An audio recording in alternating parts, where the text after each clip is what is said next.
I'll take a few questions. Yes, ma'am. Speaker Johnson, thank you. Do you agree that the mayor of Chicago and the governor of Illinois should be in prison? Should they be in prison?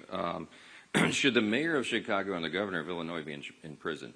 I'm not the attorney general. I'm the Speaker of the House, and I'm trying to manage the chaos here. I'm not following the day-to-day on that. I do know that they've resisted the introduction of or the offering of National Guard troops in Chicago, which is a terribly dangerous city and has been destroyed in the process of being destroyed under liberal Democrat governance and their terrible policies. I would just cite for you in response Exhibit A, which is the District of Columbia. All of you were able to walk safely into the Capitol today, and you can park your cars blocks away and walk back to your cars, and you're not in fear of having your purse snatched or your car being jacked or being assaulted. And why is that? Because President Trump had enough of it. He's a strong leader in the Oval Office, and he used the resources that were available to him, the National Guard, to bring order to the chaos.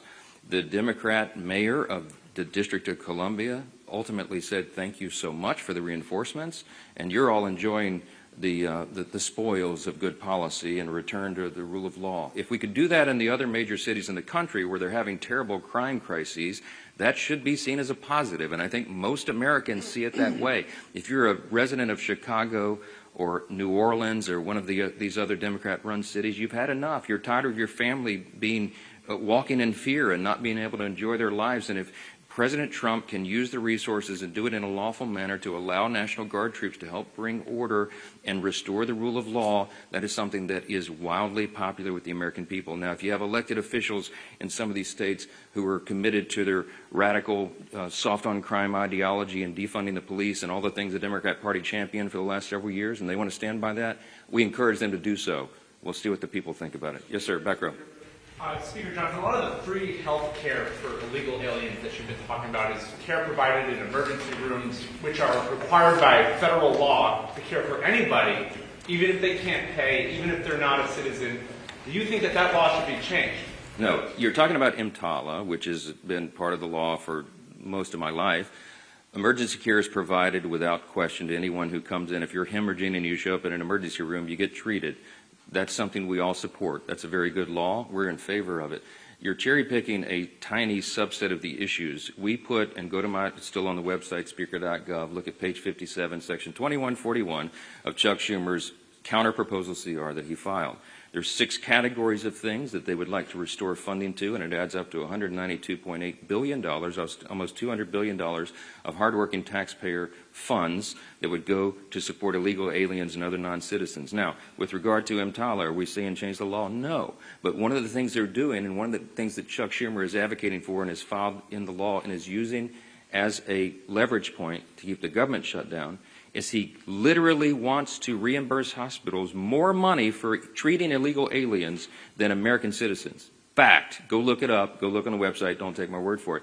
We're not doing that. If you're a young, pregnant American citizen woman who shows up in an ER and you get treated and they pay the hospital less for treating you than some illegal rabble-rouser who came in from some South American country to do us harm, that is wrong.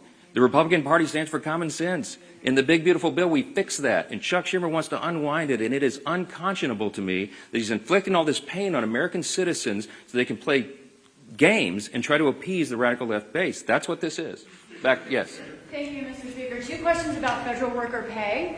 One, is it your understanding that federal workers will be repaid after this shutdown as part of current law? And 2, would you allow a UC, for example, for the military to ensure that they would be paid in the shutdown? Those are 2 questions. Federal workers, it's my understanding that the law is that they would be paid. There is some other legal analysis that's floating around. I have yet had time to dig into and read that.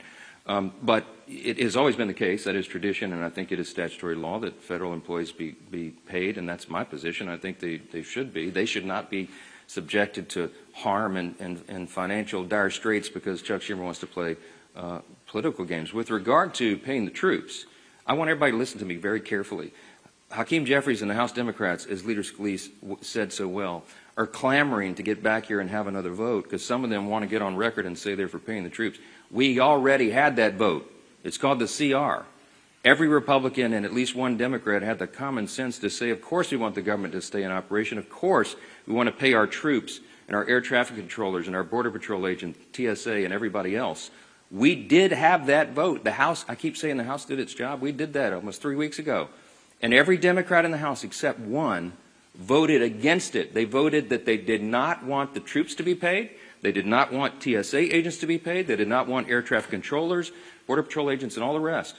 They live with that vote. They made that decision. The House is done. The ball is now in the Senate's court. It does us no good to be here dithering on show votes. We did it. We sent the product over. It is clean. It is 24 pages in length. It's the most bare minimum that's necessary to keep the lights on for the people. And Chuck Schumer and 43 of his colleagues, Democrats, continue to do the wrong thing. We're not having it. Yes, ma'am. Thank you so much. Democrats continue to allege that the Republican-controlled Senate can change the rules to push through the shutdown impasse. Congresswoman Marjorie Taylor Greene is also now saying the same. Is there any validity to this, and what sort of precedent would that set for a future Democrat-controlled Senate? Well, I'd lead the House, but the Senate has its own rules. Some of them are arcane, and when you're in the minority, you don't like it a lot. The filibuster is a tradition over there that's been maintained by both parties whenever they've been in the majority for a long, long time, and they can make a very compelling case as to why that's true. Now, could you go nuclear and blow that all up and end the filibuster once and for all and allow everything for only majority party vote, 51 votes in the Senate? I mean, is it possible? Yes. Is it wise? You can have a lot of people who would tell you it's not. I mean, on the Republican side, I would be deeply concerned if the Democrats had a bare majority in the Senate right now. A Marxist ideology taking over the Democrat Party? Do I want them to have no safeguards and no stumbling blocks or hurdles at all in the way of turning us into a communist country? I don't think that's a great idea. That's me. So what's good for the goose is good for the gander, as they always say. And there are some safeguards in the process that were built in a long, long time ago to prevent one party just running roughshod. Now, there's a big contrast between what I just said and the issue that is before us today. We're not asking Chuck Schumer and the Democrats to do anything different than what they've always done. We've shown you the highlight reel. Chuck Schumer gave impassioned speeches as recently as 7 months ago in March of this year. He said, we have to keep the government open. It would be dangerous and harmful to the American people. He said after the vote, he went on CNN and said, I'm proud of that vote. I didn't like it, but we had to do that. He was right then. He is not right now. We're not asking the Democrats to do anything heroic. We're asking them to do their basic duty and responsibility, as Chairwoman McClain said. Keep the government open. The first responsibility, I'm sorry, I'm aggravated.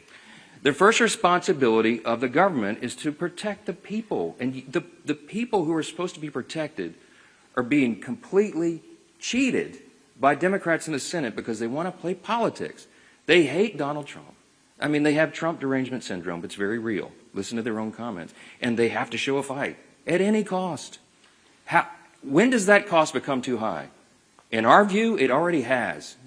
They have another chance today to reopen the government, and we'll see if they do the right thing. I pray that they do, because real people are being affected by the games here, and they're sick of it. Thanks so much. Thank you.